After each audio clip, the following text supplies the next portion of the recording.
নদী তো আল্লাহর নিয়ামত।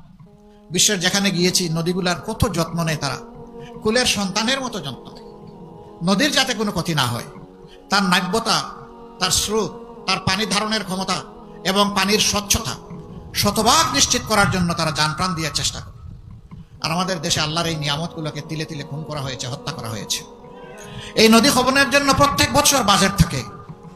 নদী খননের সমস্ত টাকা পেট মুখ দিয়ে ঢুকে পেটের ভিতরে চলে যায়, নদীর বালি আর উঠে না, খননও হয় না। শুধু কি নদী না, উন্নয়নের নামে 54 বছর কম বেশি যারাই ক্ষমতায় গিয়েছেন এই একই কাজ তারা করেছে।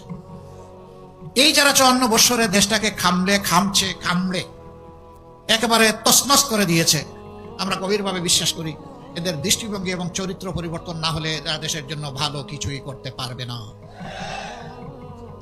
এদেশ সকলের, শুধু আমাদের না।